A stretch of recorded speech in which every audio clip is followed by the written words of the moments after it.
Dalam tempat kami persilakan.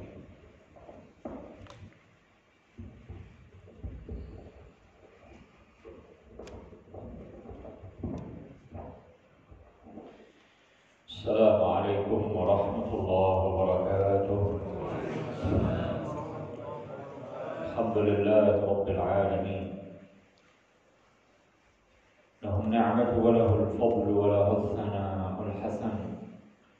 Salawatullahi al-barr ar-rahim wal malaikati al-muqarrabin ala sayyidina Muhammadin ashrafil anbiya'i wal mursalin وعلى آله وصحبه الطيبين الطاهرين. اللهم لا سهل إلا ما جعلته سهلا وأنت يا حي يا قيوم تجعل الحزن إذا شئت سهلا. اللهم ارزقنا الإخلاص في النية والقول والعمل ونعوذ بك من حال أهل النار. Ma'asyiral hadirin wal hadirat jamaah yang semoga kita semuanya senantiasa dirahmati oleh Allah Subhanahu wa taala. Puji syukur kita panjatkan kepada Allah Subhanahu wa taala, salawat dan salam semoga tercurahkan kepada baginda Rasulullah, keluarganya, para sahabatnya dan orang-orang yang senantiasa tunduk dan patuh menjalankan ajaran-ajaran agamanya. Pada kesempatan kali ini kita akan mengkaji beberapa ayat dari surat Al-Hajj. A'udzu billahi minasyaitonir rajim. Bismillahirrahmanirrahim. Dzalika wa man yu'azzim sha'airallahi fa innaha min taqwal qulub. Lakum fiha manafi'u ila مسمى ثم محلها إلى البيت العتيق ولكل أمة جعلنا منسكا ليذكروا اسم الله على ما رزقهم من بهيمة الأنعام فإلهكم إله واحد فله أسلموا وبشر المخبتين الذين إذا ذكر الله وجلت قلوبهم والصابرين على ما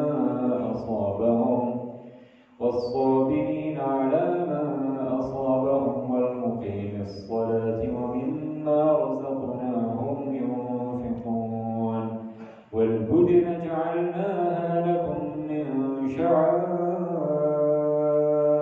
الله لكم فيها خير فاذكروا اسم الله عليها صواف فإذا وجبت جنوبها فكلوا منها وأطعموا القانع والمعتر كذلك سخرناها لكم لعلكم تشكرون لن ينال الله لحومها ولا دماؤها ولكن يناله التقوى منكم كذلك سخرها لكم لتكبروا الله على ما هداكم وبشر المحسنين. Shadaqallahul azim. Ayat-ayat ini adalah ayat-ayat membahas tentang sya'airu dinillah. Sya'airullah, syiar-syiar agama Allah Subhanahu wa taala, baik yang berkaitan dengan ibadah-ibadah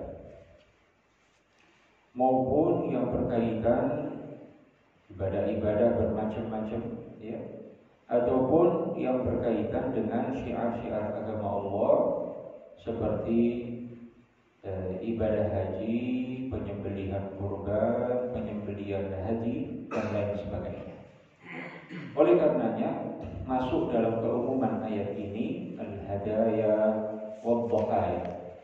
Hadi-hadi, ya, binatang-binatang yang disembelih terkait dengan pelaksanaan ibadah haji, baik yang wajib maupun yang sunnah, juga terkait dengan ad-dhahaya, kurban-kurban yang disembelih oleh kaum muslimin di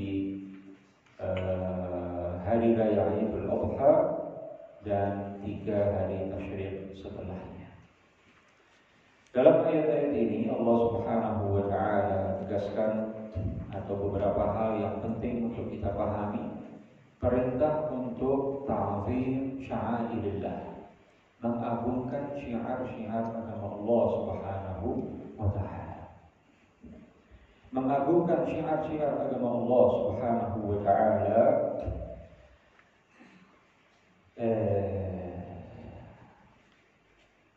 bermacam-macam caranya, tergantung dengan syiar yang mana itu.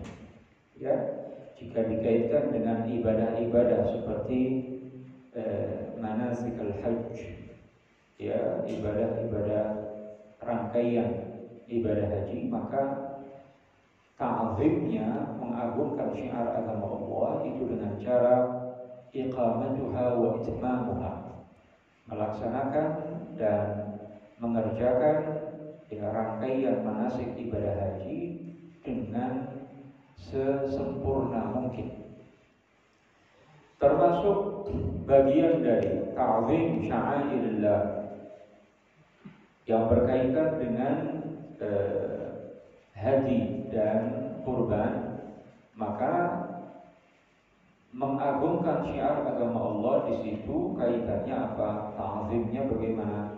Istismanuha wastihsanuha, mempersembahkan hewan-hewan yang gemuk, yang sempurna fisiknya, yang sempurna fisiknya.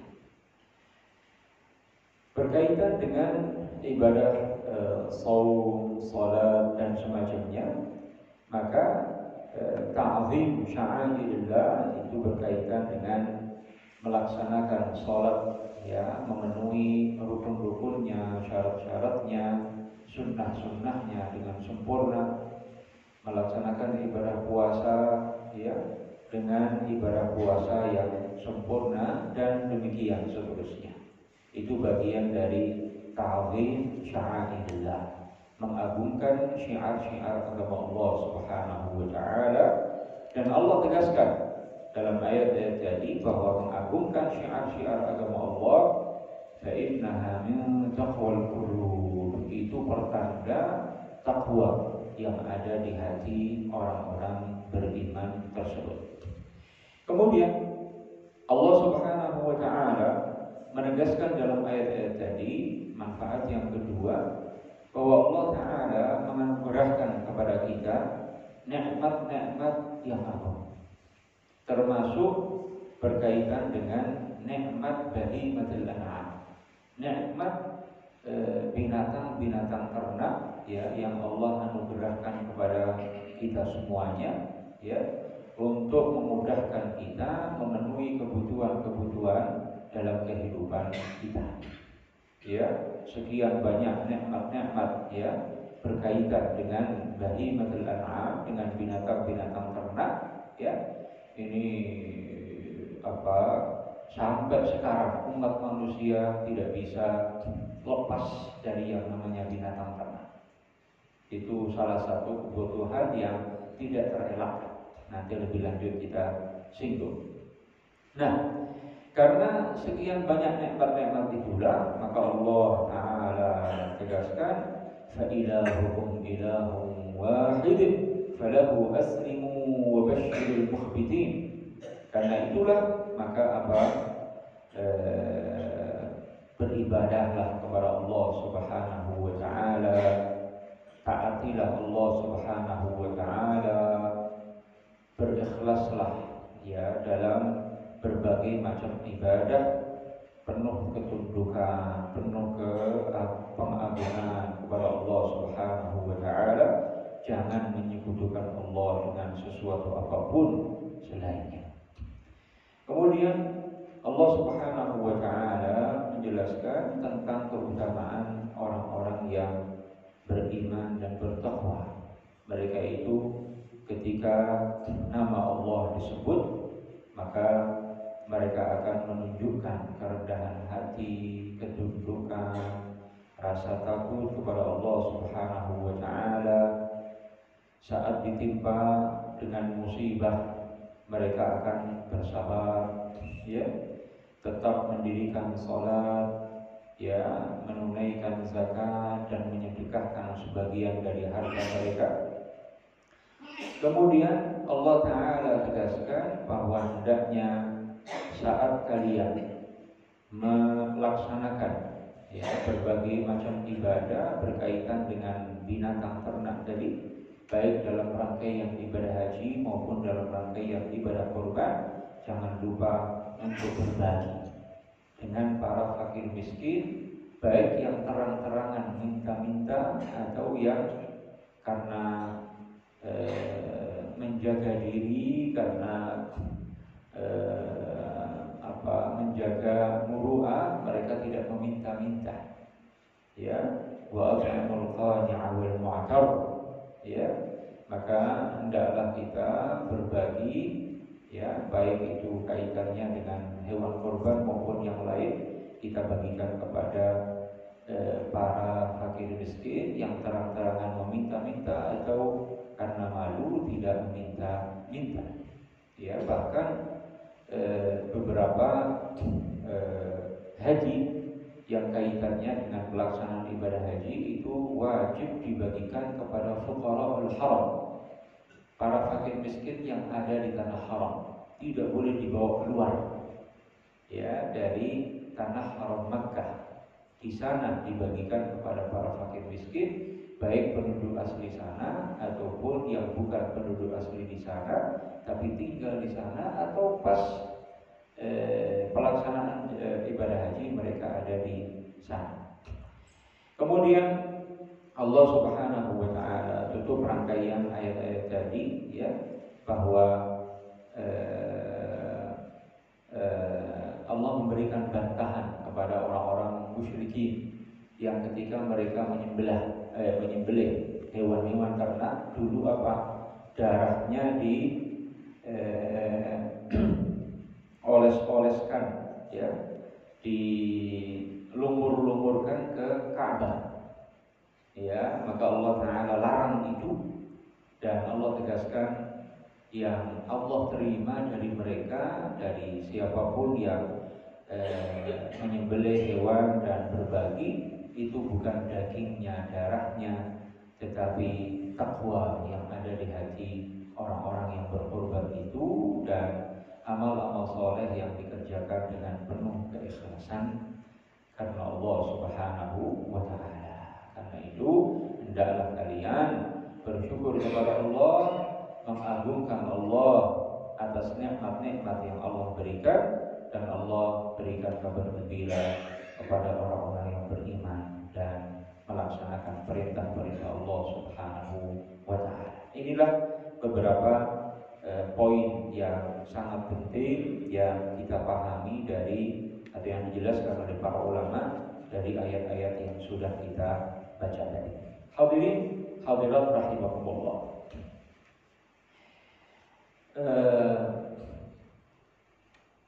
Hari ini adalah hari Arafah, tanggal 9 Dzulhijjah, hari yang paling mulia di antara 10 hari pertama bulan Dzulhijjah, bahkan hari yang paling mulia dari semua hari-hari yang ada di sepanjang tahun. Amal-amal yang dianjurkan untuk dikerjakan di hari ini adalah berpuasa hari Arafah, ya, kemudian berdoa di hari Arafah, kemudian memperbanyak zikrullah di hari Arafah ini. 3 macam ibadah yang utama selain membaca Al-Quran, ya, selain jamaah haji yang melaksanakan ibadah wukuf, ibadah Arafah kemarin, ya, dan sampai sekarang sebagian masih ada di sana, ya. Ini 3 amalan yang paling utama. Berpuasa di hari Arafah, kita semua sudah tahu keutamaannya. Yang kedua, berdoa. Nabi SAW bersabda, afdhalud du'ai du'a'u yaumi Arafah. Doa yang paling utama adalah doa di hari Arafah.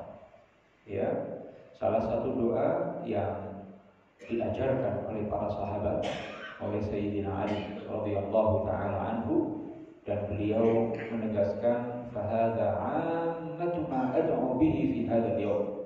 Beliau tegaskan ini doa yang paling banyak aku baca di hari ini, maksud beliau hari Arafah. Apa itu doa yang beliau ajarkan? Allahumma a'tiq raqabati minan nar. Ya Allah, merdekakanlah aku dari api neraka. Wa awsi'li minar rizqil halal. Ya Allah, lapangkanlah untukku rezeki yang halal. Wasrif anni fasaqatal jinni wal ins. Dan jauhkan dariku gangguan jin-jin, manusia-manusia yang fasik. Ya. Kemudian anjuran untuk berzikir, salah satu zikir yang ditegaskan oleh Nabi dalam lanjutan hadis tadi,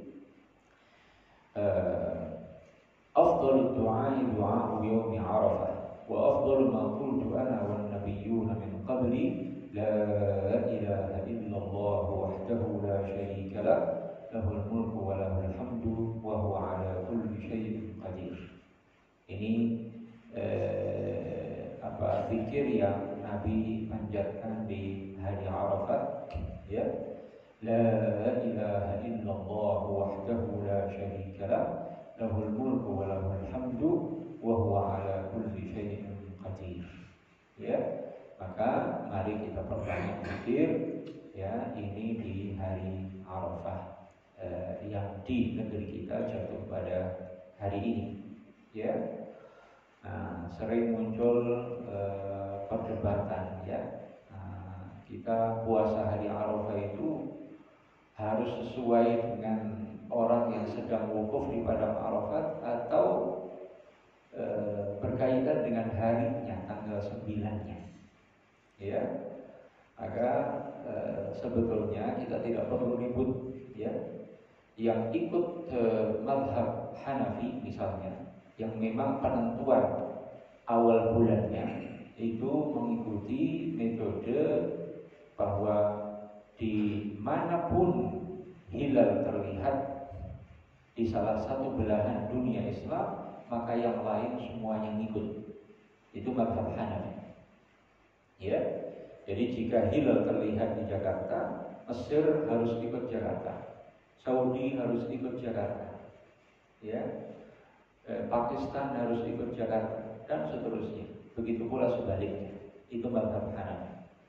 Mazhab Syafi'i, setiap daerah dan yang satu matlaq dengannya, satu waktu terbit dan terbenamnya matahari dalam waktu yang sama, maka itu punya penanggalan sendiri. Jadi bisa berbeda-beda di seluruh dunia. Bisa berbeda-beda hari rayanya, puasanya, baik Idul Fitr, Idul Adha, ya, puasanya, ya, bisa berbeda-beda di seluruh dunia. Dan ini sudah berlangsung dari masa para sahabat radhiyallahu taala anhum. Jadi tidak usah pusing, ya, tidak usah nanya, Ustaz kalau namanya puasa Arafah, ya kan menyesuaikan dengan wukuf. Ya, ini tanda-tanda orang yang tidak paham masalah. Ya, karena sekali lagi penentuan tanggal 9 itu berkaitan dengan penentuan awal bulan. Dan penentuan awal bulan Hijriah di kalangan para ulama ada dua pendapat ini dari masa para sahabat, para tabi'in, para atba'ut tabi'in, dan itu tidak pernah menjadi masalah. Ya, tidak pernah menjadi masalah. Makanya yang mau puasa, ya, kemarin berarti mengikuti mazhab Hanafi, silakan. Mau puasa sekarang, ya, berarti kita mengikuti mazhab Syafi'i, ya, selesai. Kemudian kalau masih ada orang yang ngotot, kita tanya, ya, Anda kenapa protes? Ya, bilang kalau hari ini puasa berarti tanggal 10 ini maka haram puasa. Ya, kan Arafah sudah kemarin katanya, wukuf sudah kemarin, berarti kalau sekarang haram berpuasa. Kita tanya, pertama, kenapa kalian tidak meributkan bahwa kita sholat tidak sama waktunya? Ya, Sholat kita tidak sama waktu. Sholat Jumat apa bareng seluruh dunia? Tidak. Ya, 5 waktu. Tidak ada sholat yang bareng di seluruh dunia. Ya, nggak pernah sama waktu sholat kita dengan Saudi, dengan Mesir, ya, dengan belahan dunia yang lain. Kenapa harus sama kalau giliran wukuf, giliran puasa Arafah, giliran hari raya harus sama? Kenapa? Bukankah sholat waktunya juga berbeda-beda dan tidak ada yang protes? Ya, tidak ada yang mempermasalahkan. Kedua, ini kita semua paham bahwa waktu itu berbeda dari Saudi, dari Mesir dan yang lain-lain. Ya, ada sekian banyak negara yang tidak pernah nyatu siangnya, malamnya, tidak pernah bareng, nggak pernah ketemu. Ya, dengan Saudi, nggak pernah ketemu. Dengan Makkah, Madinah, nggak pernah ketemu siang, nggak pernah ketemu malam. Bagaimana itu orang yang seperti itu? Ya. Ya. Kemudian ketiga, kita kapan sih mulai tahu ya Saudi atau Makkah, Madinah itu lebarannya tanggal sekian? Mulai tahu itu kapan? Sejak ada teknologi alat komunikasi. Sebelum itu tahu nggak kita kapan Saudi lebaran? Kapan mereka hari raya Idul Adha? Kapan mereka wukuf di padang Arafah? Tahu nggak? Nggak tahu. Sebelum ada alat komunikasi yang namanya telepon, pernahkah kita tahu kapan ya di Saudi hari raya Idul Fitr? Kapan di sana wukuf di padang Arafah? Kapan di sana hari raya Idul Adha? Pernah tahu nggak kita? Tidak pernah tahu. Masa iya kalau mau puasa nunggu Saudi? Kalau mau lebaran nunggu Saudi? Kalau mau puasa hari Arafah nunggu Saudi? Kalau enggak, sampai beritanya bagaimana? Kita nggak puasa, nggak lebaran. Ya, maka sungguh aneh pendapat yang menyatakan mempertanyakan ya keabsahan kita mengikuti penanggalan daerah masing-masing. Ya, jadi sekali lagi kita tahu itu semuanya setelah ada kemajuan teknologi alat komunikasi dan seterusnya. Sebelum itu kita tidak tahu. Mungkin 20 tahun yang lalu, 30 tahun yang lalu, orang di Indonesia nggak tahu menahu kapan hari raya hari raya Idul Fitr, hari raya Idul Adha, hari wukuf di padang Arafah di Saudi dan belahan bumi yang lain. Kita nggak pernah tahu. Ya, dan nggak ada Bapak Ibu sekalian dalam syariat Islam. Islam hanya bisa diamalkan di Makkah, Madinah, nggak ada. Islam bukan hanya Allah turunkan untuk penduduk Makkah, Madinah. Ya, Allah tidak membatasi syariat agama harus dikaitkan dengan Makkah, Madinah. Tidak. Ya, tidak sama sekali. Ya, jadi Islam untuk seluruh kaum muslimin di semua negara. Ya, dan tidak pernah dikaitkan ibadah sholat, puasa, ya, itu dengan Makkah, Madinah. Kalau begitu caranya, berarti orang hanya akan bisa mengamalkan Islam di Makkah atau Madinah. Kan faktanya tidak demikian. Paham ini ya? Nah, jadi kalau ada orang nanya begitu, ya tinggal kita jawab dengan jawaban seperti itu. Ya, dan itu menunjukkan sempitnya wawasan keagamaan orang tersebut. Hadirin hadirat rahimakumullah. Hewan ternak ini nikmat Allah yang sangat agung. Ya, nikmat Allah yang sangat agung. Sampai sekarang orang tidak bisa, negara manapun tidak bisa lepas dari kebutuhan kepada hewan ternak. Jadi menyembelih korban dan seterusnya bukan lambang keterbelakangan, bukan simbol keterpurukan secara ekonomi, secara peradaban, sama sekali tidak. Sampai sekarang produsen sapi terbesar itu mana? Negara mana? Antara Brazil, Belanda, India, Amerika, itu produsen dan pengekspor sapi terbesar. Semua negara-negara Eropa dan Amerika, negara-negara yang maju semuanya, ya, berlomba-lomba untuk apa? Memproduksi sebanyak mungkin, ya, sapi dan ternak-ternak lainnya, lalu diekspor. Ya, jadi subhanallah, ya, Allah Subhanahu wa Ta'ala jadikan binatang ternak ini luar biasa, manfaatnya begitu besar, ya. Bahkan salah satu pundi-pundi kekayaan negara-negara maju, negara-negara maju. Jadi jangan minder, ya. Orang kan ada sebagian orang sudah katanya terbang ke bulan, ini masih nyembelih korban aja. Ini kan perkataan yang tidak pada tempatnya, ya. Itu orang yang dibutakan oleh kekagumannya dengan peradaban barat, ya.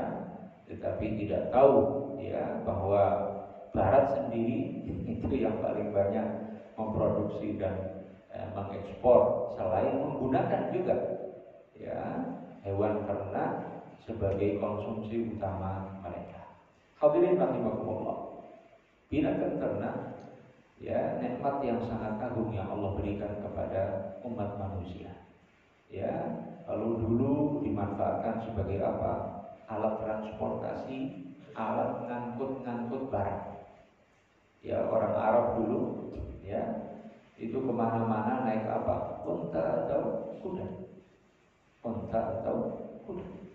Dari dulu, ya, di masa itu alat transportasi utama untuk, ya, rihlat asy-syita'i was-shayf, perjalanan dagang orang-orang Arab di Makkah ke Yaman, ke Palestina, itu dengan menggunakan alat transportasi yang namanya unta atau kuda, ya. Nah, makanya orang Arab itu kalau dibilang kaya, orang itu kaya, maka apa? Tolak ukur kekayaannya apa?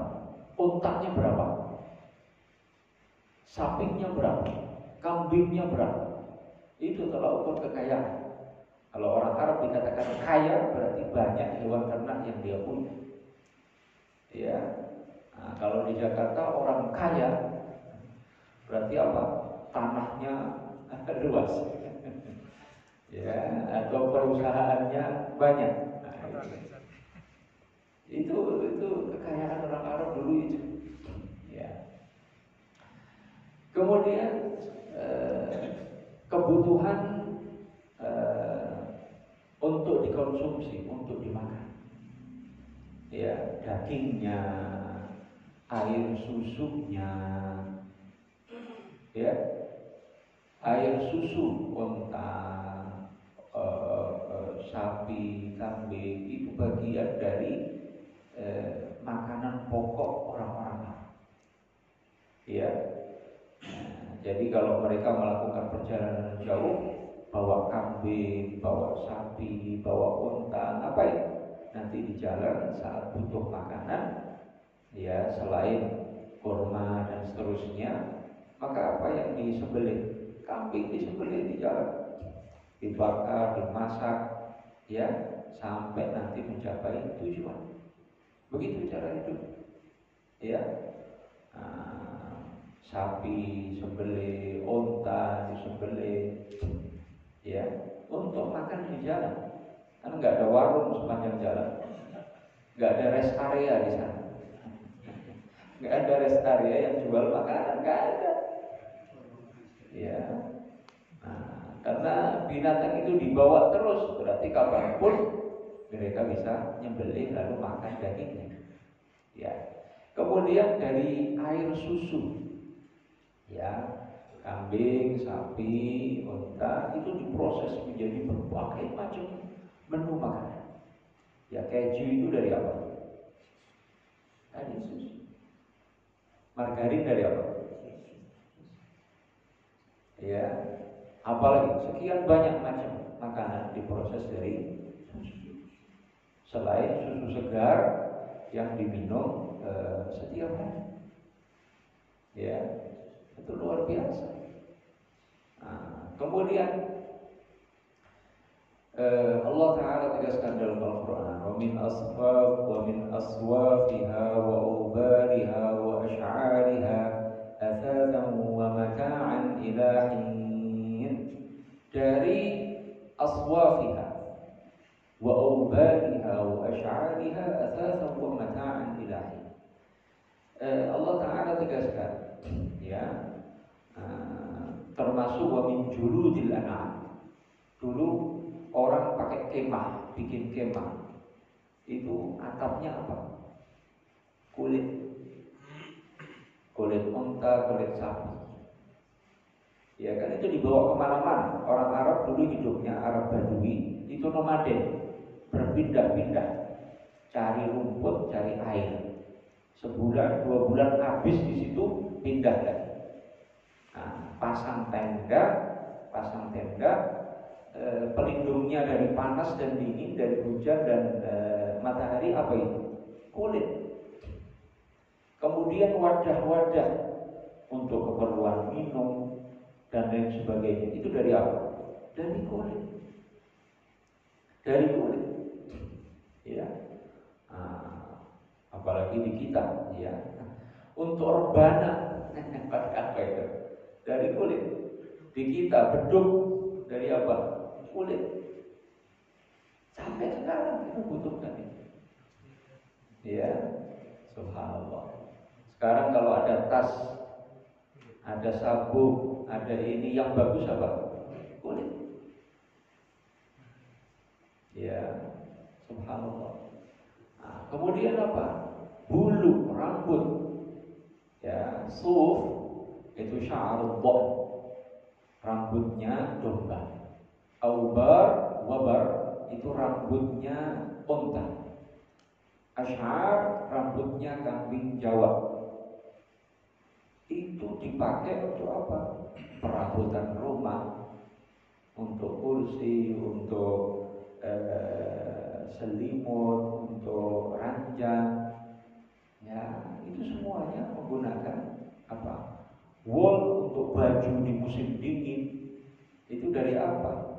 Dari bulu domba. Ya, makanya ini nikmat yang sangat agung, ya, sehingga Allah Subhanahu wa taala menegaskan liyadhkuru ismallahi ala ma razaqahum min bahimatil an'am. Ya. Kadzalika sakhkharaha lakum litukabbirullaha ala ma hadakum wa basyiril muhsinin. Nah, kaitannya dengan besok, ya, ibadah kurban. Dasar, ya, yang melatar belakangi atau mendasari ibadah kurban firman Allah Subhanahu wa taala, wal budna ja'alnaha lakum min sya'airillah. Ya, binatang unta, ya, dan semacamnya itu Allah jadikan sebagai salah satu syiar agama Allah.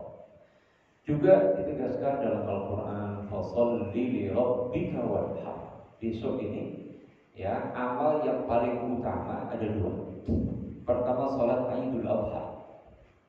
Salat Idul Adha. Fasholli, lakukanlah olehmu wahai Muhammad salat Idul Adha. Salat Idul Adha, Bapak Ibu sekalian, adalah salat sunnah yang paling utama, paling besar pahalanya. Salat Idul Adha, salat sunnah yang paling utama, paling besar pahalanya. Setelah itu menyusul salat Idul Fitr, menyusul salat kusuf gerhana matahari, menyusul salat khusuf gerhana bulan, menyusul salat istisqa, salat meminta hujan. Baru setelah itu salat witir. sholat 2 rakaat sebelum sholat subuh. Ya, setelah itu baru sholat rawatib, qabliyah, ba'diyah lainnya, baru kemudian sholat duha, sholat tarawih, dan seterusnya. Jadi sholat sunnah yang paling agung, paling besar pahalanya adalah sholat Id, terutama Idul Adha. Ya, oleh karenanya maka besok jangan kita lewatkan pelaksanaan sholat Idul Adha.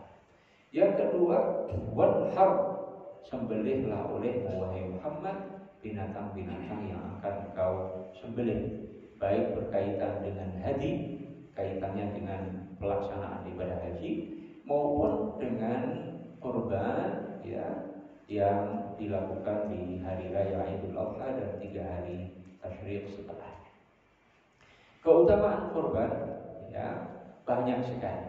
Di antaranya baginda Nabi Sallallahu Alaihi Wasallam dalam salah satu hadisnya bersabda, "Dhahu wa tayyibu anfusakum."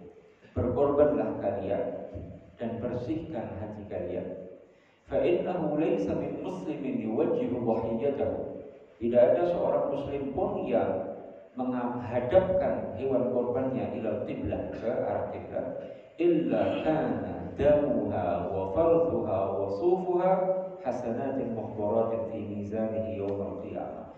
Kecuali darahnya, sisa-sisa makanan yang ada dalam perutnya, bulu dan rambutnya, semuanya akan berubah menjadi kebaikan yang akan berada di timbangan amal seseorang di hari kiamat. Ya, jadi bayangkan kalau orang menyembelih seekor domba atau kambing yang besar, yang gemuk, atau sapi atau unta, semuanya jadi kebaikan nanti di akhirat, di yaumul qiyamah, yang memperberat timbangan amal seseorang. Itu ibadah yang luar biasa. Ya, bahkan dalam salah satu hadis Nabi ditanya oleh para sahabat tentang ibadah kurban. Apa asal muasal ibadah kurban ini ya Rasul? Ma hadhil adhahi ya Rasulullah. Ini kenapa kok ada ibadah yang namanya nyembelih hewan? Bagaimana itu sejarah? Nabi menjawab, sunnatu abikum Ibrahim. Itu adalah ibadah yang disyariatkan oleh Allah untuk menghidupkan ibadah yang pernah dikerjakan oleh Nabi Ibrahim.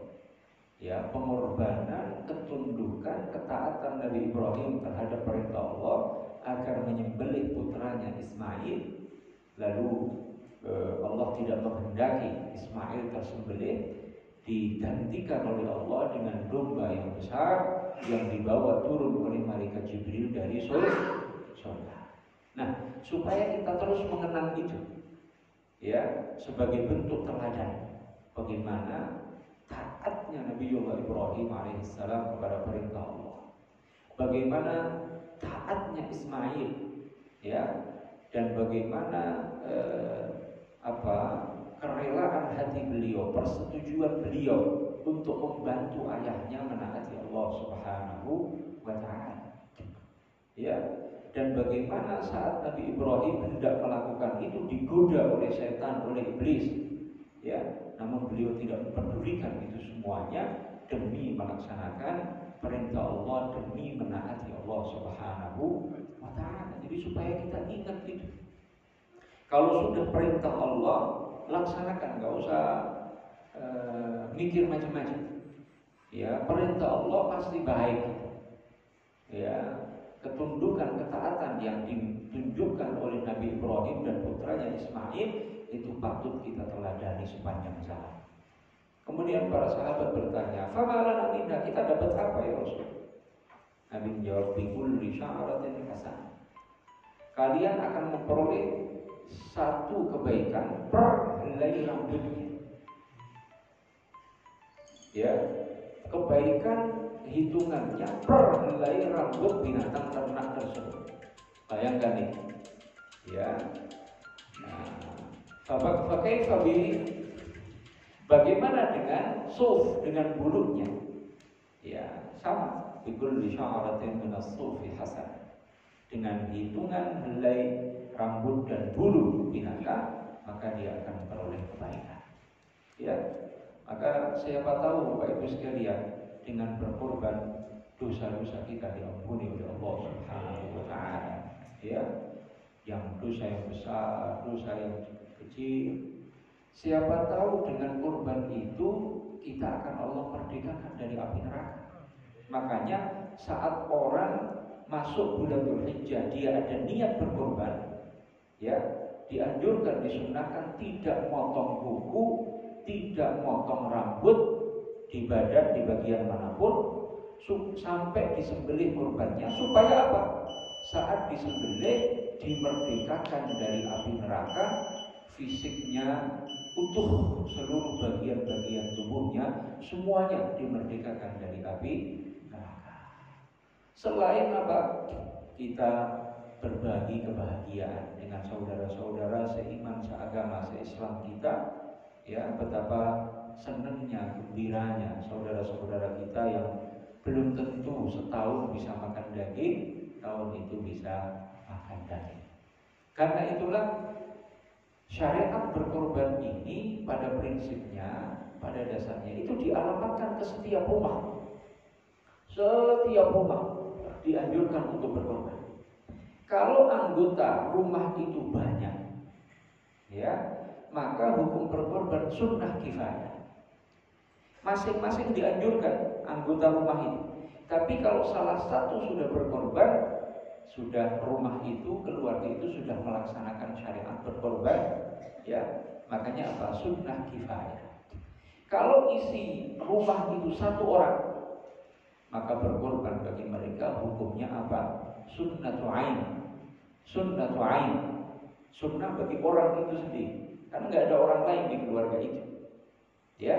Jadi kalau anggota keluarganya banyak, memang anjuran kepada semua anggota keluarga. Tapi salah satu sudah menjalankan, maka semua sudah dianggap melaksanakan kesunahan berkorban. Tapi pahalanya bagi siapa? Bagi yang korban. Ya, kalau kita kenal ada fardu ain, fardu kifayah. Fardu ain seperti sholat 5 waktu. Ya, fardu kifayah seperti sholat jenazah. Kalau ada di lingkungan kita yang muslim yang meninggal, kita wajib mengurus jenazahnya, salah satunya dengan menyolatinya. Dengan menyolati jenazah. Yang dapat pahala siapa? Yang nyolatin atau yang nggak nyolatin? Yang nyolatin. Namun kaitannya dengan korban, meskipun hukumnya sunnah kifayah misalnya, maka jika yang berkorban satu orang ini berdoa kepada Allah agar pahalanya diberikan kepada seluruh anggota keluarganya, insya Allah semua anggota keluarganya dapat pahala. Demikian dijelaskan oleh Imam An-Nawawi dalam Syarah Sahih Muslim. Ya, jadi kalau dengar hadis atau perkataan sahabat, ada yang nyembelih 1 ekor kambing untuk dia dan keluarganya. Maksudnya apa? Bukan berarti namanya saat disembelih atas nama seluruh anggota keluarganya, enggak. Nah, itu nanti yang nyembelih repot itu. Ya, Allahumma hadza minka wa ilaika fataqabbal min fulan. Terimalah ya Allah korban ini dari fulan. Kalau isi rumah 10 orang, ya, kambingnya yang disembelih ada 60 ekor. Ya, berapa itu? 60 kali 10. 600 orang, ya. Baca namanya aja susah. Ya, jadi enggak, kalau kambing hanya untuk 1 orang namanya itu. Tapi pahalanya bisa dimintakan kepada Allah agar diberikan kepada seluruh anggota keluarga. Itu maksudnya. Ya, kalau ada hadis atau perkataan sahabat nyembelih 1 ekor kambing untuk dirinya dan keluarganya. Ya, itu maknanya. Ya, jadi bukan berarti 1 kambing bisa untuk satu keluarga. Bukan itu maknanya. Sehingga setiap orang ngasih list nama anggota keluarganya, suruh baca itu orang yang nyembelih. Enggak begitu. Ya, hadirin hadirat rahimakumullah. Orang yang berkorban dianjurkan untuk menghadiri penyembelihan korban. Kalau tidak menyembelih sendiri. Ya, Fatimah radhiyallahu taala anha, putri Nabi sallallahu alaihi wasallam, saat berkorban karena beliau perempuan dianjurkan mewakilkan saat nyembelih kepada seorang laki-laki yang muslim faqih, muslim yang paham hukum-hukum tentang korban. Meskipun boleh perempuan nyembelih sendiri korbannya, boleh. Ya, tapi lebih bagus diwakilkan kepada laki-laki.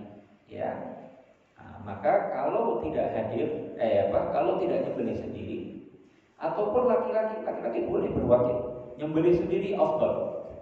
Nah, baik nyembelih sendiri dan dia pasti hadir, atau tidak nyembelih sendiri dianjurkan untuk hadir, menghadiri proses penyembelihan itu. Nabi bersabda kepada Fatimah, "Ya Fatimah, qumi fashhadi udhiyatak." Wahai Fatimah, sana berdiri, pergilah ke hewan kurbanmu, saksikan, lihat proses penyembelihan. Fa innahu yughfaru laki bi kulli qatratin min damiha. Sungguh akan diampuni untukmu dengan hitungan setiap tetes darahnya. Kullu dzambin amiltihi, setiap dosa yang kau lakukan. Wa quli, katakan olehmu, inna salati wa nusuki wa mahyaya wa mamati lillahi rabbil alamin la syarika lahu wa bidzalika umirtu wa ana minal muslimin. Itu doa yang dibaca ya saat menghadiri penyembelihan hewan ternak tersebut. Hadirin rahimakumullah. Salah satu keutamaan berkorban juga, Nabi bersabda, "Ma'amila ibnu Adam yawman nahri min 'amalin ahabba ila Allah Ta'ala min iraqatid dam." Tidak ada amal yang dilakukan oleh seorang anak Adam, seorang manusia di hari raya Idul Adha, amal yang lebih Allah cintai daripada mengalirkan darah, menyembelih korban. Innaha lata'ti yawmal qiyamati biquruniha wa aghlafiha wa ash'ariha. Nanti di hari kiamat itu binatang akan datang dengan tanduknya, dengan sepatunya, kuku di kakinya itu, wa ash'ariha, dan rambut-rambutnya semua. Wa inna ad-dama la yaqa'u min Allah 'azza wa jalla bi makanin qabla an yaqa'a 'ala al-ardh.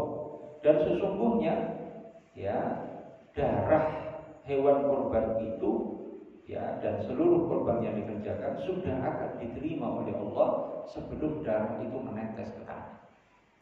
Fatibu biha nafsa, maka berkorbanlah dengan penuh keikhlasan kepada Allah Subhanahu wa ta'ala. Hadis ini yang ada kalimat wa inna dama la yaqa'u min Allah 'azza wa jalla bimakan, bukan maknanya darah itu akan netes di suatu tempat di mana di situ dekat dengan tempat Allah. Nah, karena Allah Ta'ala ada tanpa tempat. Ya, kita sudah sering jelaskan. Allah Ta'ala ada sebelum adanya semua makhluk. Arus, langit, bumi, semua makhluk. Belum ada, Allah ada tanpa permulaan. Berarti apa? Allah ada sebelum adanya arus tanpa arus, sebelum adanya langit tanpa langit, sebelum adanya bumi tanpa bumi, sebelum adanya surga tanpa surga. Allah ada sebelum adanya semua tempat, semua arah, tanpa tempat, tanpa arah. Tempat seluruhnya, arah seluruhnya makhluk Allah. Allah tidak membutuhkan sesuatu pun kepada makhluknya, sesuatu pun di antara makhluknya. Allah ada tanpa tempat, tanpa arah. Ya, ini keyakinan kaum muslimin seluruhnya dari generasi salaf dan khalaf. Al-Imam Abu Ja'far Al-Tahawi menegaskan wala tahwidil jihadus sittu kasairil mubtada'at. Allah Ta'ala maha suci dari semua tempat, semua arah. Allah wajib diyakini. Ada tanpa tempat, tanpa arah, tidak boleh diyakini ada di satu tempat atau semua tempat atau di mana-mana. Tidak boleh diyakini ada di satu arah atau semua arah. Ya, sedangkan firman Allah wa nahnu aqrabu ilaihi min hablil warid. Ya, kata Allah, aku lebih dekat kepada hamba min hablil warid. Bukan maknanya Allah lebih dekat kepada hamba dari urat lehernya. Sebagian orang memahami ayat ini tidak sesuai dengan makna yang sebetul.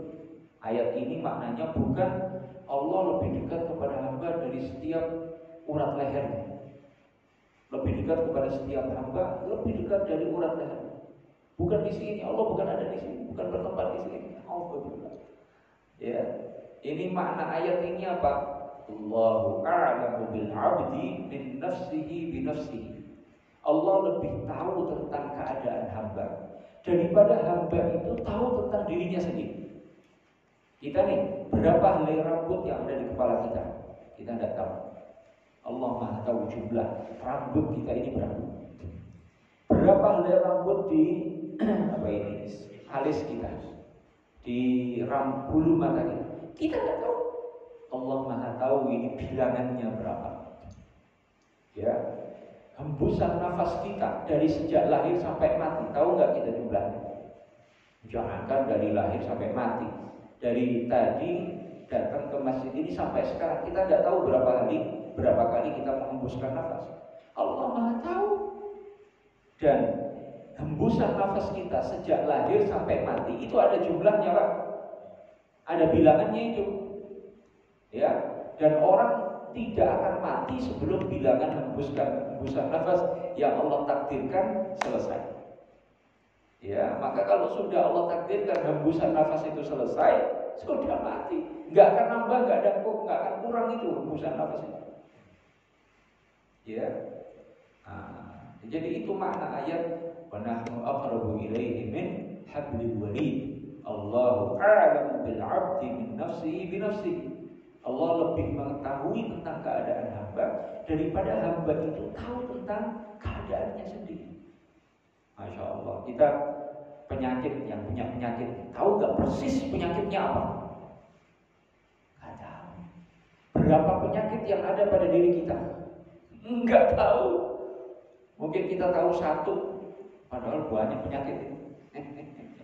Allah Maha tahu itu. Allah Maha tahu. Ya, subhanallah ya. Nah, itu makna ayat itu. Jadi ayat itu berkaitan penjelasan tentang sifat ilmu bagi Allah, bahwa ilmu Allah mencakup segala sesuatu.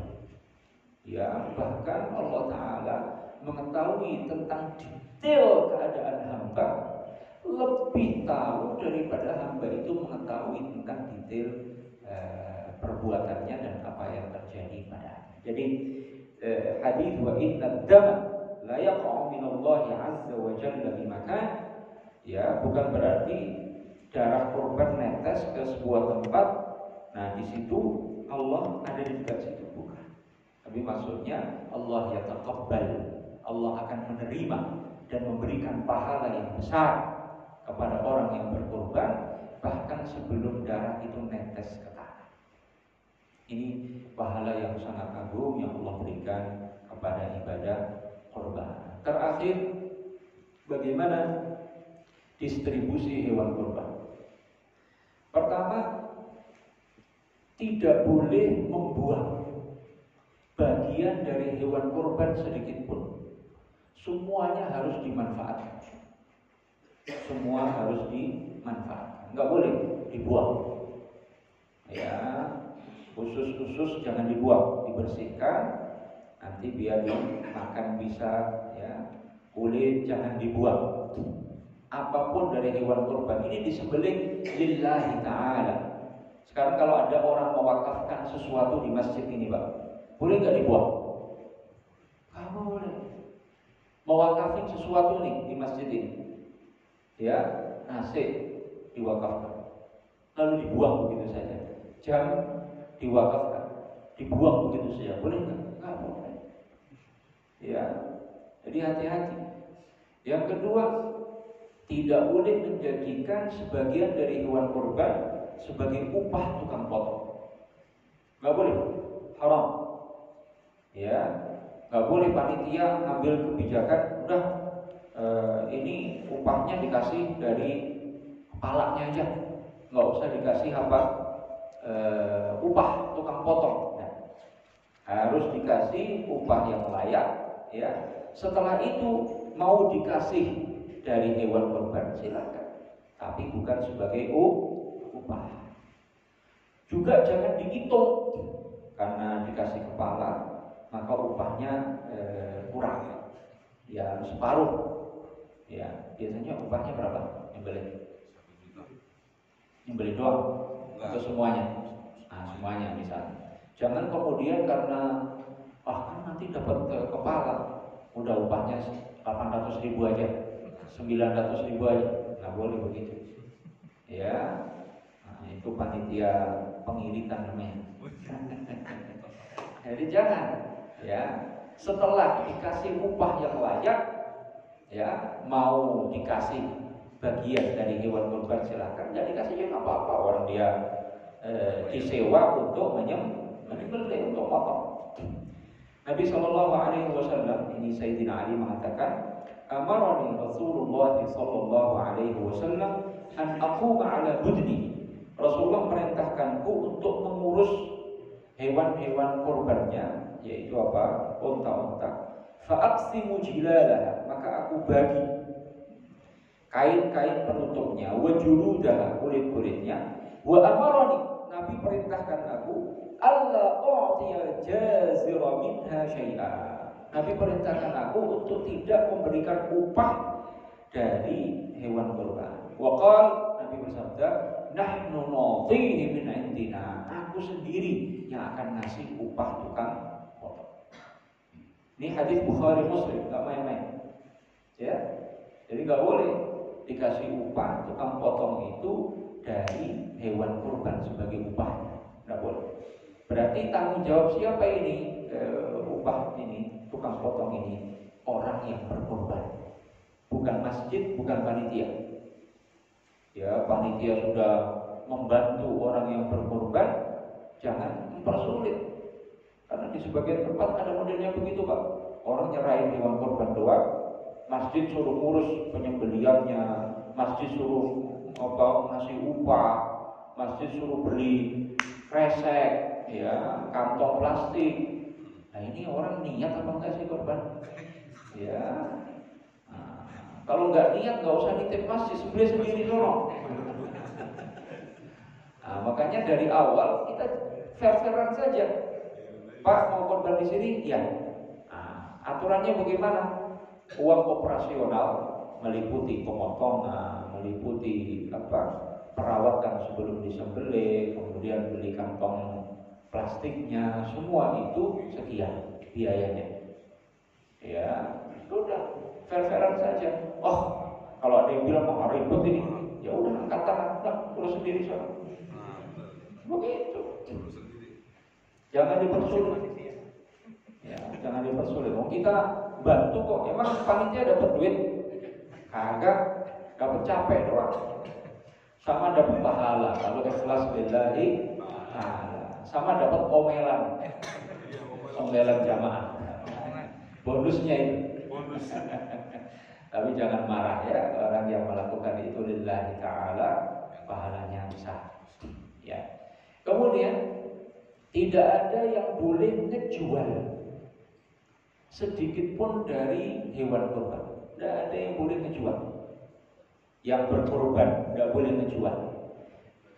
Panitia itu kan wakilnya orang yang berkorban tidak boleh menjual. Orang kaya yang dapat bagian dari hewan kurban tidak boleh menjual. Yang boleh cuma satu, fakir miskin, yang dapat bagian dari kurban sesudah menjadi milik dia, bebas dia mau menjual, mau dia makan, ya. Kalau di rumah ada daging nggak ada beras, pilih mana? Beras ya, dagingnya dijual buat beli beras. Ya kan masih bisa pakai tempe. Nah, kalau daging doang, ya nggak bikin kenyang. Ya. Nah, jadi orang yang berkorban itu korbannya antara dua, korban sunnah atau korban wajib. Kalau korban wajib, korban yang dinadarkan, itu tidak boleh yang bernadar, yang berkorban ngambil makan sedikit pun dari korban itu, tidak boleh. Tapi kalau korban sunnah, korban yang tidak dinadarkan, ya maka boleh dibagi sepertiga. Sepertiga dia makan, dia dan keluarganya misalnya, yang sepertiganya dihadiahkan kepada orang-orang kaya. Ya, jadi kan kita ini hidup, paling tidak ada tetangga yang kaya. Ya, masa kita bawa ke rumah orang hebat, ini sedekah saya buat bapak. Padahal ini kayaknya lebih kaya dari kita, bisa kesinggung orang. Ini hadiah dari saya buat bapak. Ya, sepertiga dihadiahkan, sepertiga disedekahkan kepada fakir miskin. Jadi sepertiga. Yang berkorban ngambil sepertiga untuk dimakan, bukan untuk dijual. Orang kaya yang dikasih hadiah sepertiga tadi untuk dimakan, bukan untuk dijual. Orang kaya jual daging korban gimana itu? Ya, kalau dia nggak makan kambing, nggak makan daging, ya kasih ke orang hadiah juga atau sedekah dari dia. Yang terakhir, fakir miskin bebas dari itu boleh begitu. Atau yang lebih afdal, semuanya untuk hadiah dan sedekah, ya, kecuali beberapa suap diambil untuk dimakan. Maksudnya bukan mentahan, bukan diambil terus dimakan mentah-mentah, bukan. Maksudnya diambil kemudian dimasak kemudian dimakan. Jadi panitia jangan marah kalau ada yang berkorban pesan, Ustaz, Bapak, ntar atiknya kasih ke saya ya. Ntar pahanya kasih ke saya. Ya, buntutnya kasih ke saya. Apa jawaban kita panitia? Siap. Siap, ditulis di list. Ya, jangan panitia bilang udah masih korban masih minta juga. Jangan. Nabi SAW kadang saat berkorban apa yang beliau lakukan? Beliau ambil atiknya. Ya, Nabi sengaja minta atiknya untuk beliau makan. Ini kenapa ini? Disunnahkan yang korban itu mengambil beberapa suap untuk mengambil berkah hewan yang disembelih untuk mendekatkan diri kepada Allah Subhanahu wa ta'ala. Itu tujuannya. Itu kan binatang disembelih lillahi ta'ala 3 juta, 4 juta. Bahkan kalau sapi sendirian 20 juta disedekahkan lillahi ta'ala. Itu kan berkah. Coba orang ngasih gitu saja 20 juta. Ada nggak itu yang begitu? Ya, jarang. Tapi kalau korban mau. Nah, itu kan disembelih untuk mendekatkan diri kepada Allah, maka dianjurkan diambil sebagian untuk dimakan, mengambil berkah. Ya, berkah dari hewan yang disembelih untuk mendekatkan diri kepada Allah Subhanahu wa ta'ala. Sering ada yang nanya, Ustaz, kalau korban pakai ayam gimana? Korban pakai bebek, entok. Ya, jawabannya itu bukan korban. Ya, tapi kalau orang nyembelih ayam, nyembelih entok, ya, disembelih lalu disedekahkan. Kepada siapa? Kepada panitia korban misalnya. Jadi panitia korban jangan suruh kerja dalam kondisi lapar. Ini suruh kerja kondisi lapar. Nah, ini ngaturnya gimana nih di sini nih? Jangan suruh kerja kondisi lapar. Udah ntar diomelin, udah ntar capek. Pas kerjanya lapar, nunggu apa? Dagingnya dimasak, ya, gasnya habis, nggak matang-matang gitu, ya, udah dikasih bumbu, salah bumbu, ya, pas nyembelih salah, dagingnya bau. Makanya apa? Pagi-pagi sebelum nyembelih sudah kita pada sedekah. Yang ini sedekah ayam, ini sedekah sayur, ini sedekah nasi, ini sedekah kue, ya. Jadi mulai kerja itu sudah terisi, ya, perutnya sudah terisi, jadi semangat, kuat tenaga, ya. Jangan suruh nunggu, nanti itu jam 11 baru matang. Ya, jam 11 baru matang. Nah itu bisa disiasati dengan cara seperti itu, nyembelih ayam, entok ya untuk panitia. Atau jangan tanggung-tanggung, nyembelih 1 ekor kambing sedekah untuk panitia. Korban iya, sedekah untuk panitia iya. Hebat itu. Atau sapi. Ya, jadi itu memang untuk panitia, sudah terserah. Ya, sudah terserah. Itu bukan korban, untuk panitia. Nah, di beberapa tempat Bapak Ibu sekalian sengaja buka donasi untuk panitia korban. Benar? Donasi untuk panitia korban itu sudah dipersiapkan seminggu sebelumnya, 2 minggu sebelumnya.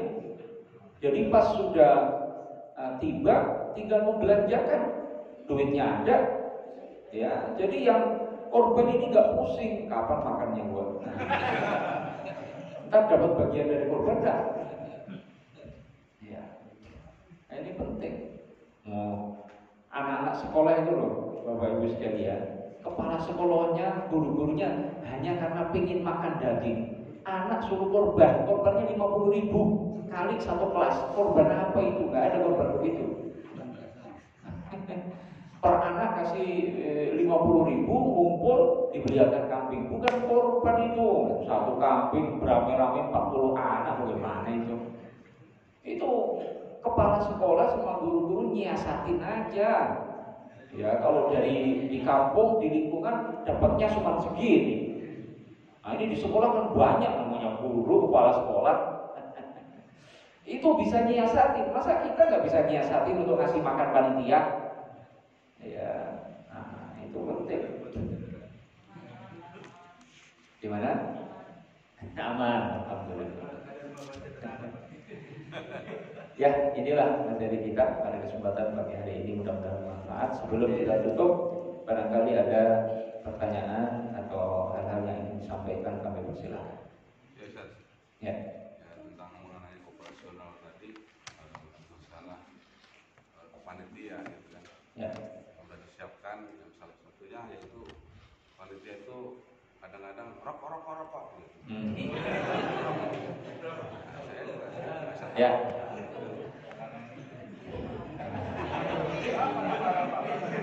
Kalau nanti kan Ustaz aku beliin, nggak bisa beliin kan.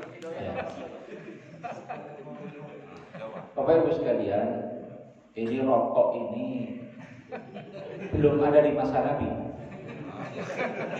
Belum ada di masa Nabi. Jadi kalau ada yang bawa-bawa riwayat katanya rokok itu kencingnya setan, jangan percaya itu. Di masa Nabi belum ada rokok. Di masa Nabi belum ada rokok, ya. Nah, jadi apa hukum merokok itu? Ya, para ulama berbeda pendapat. Ya, nah, pendapat yang paling kuat menyesuaikan kondisi orang yang merokok.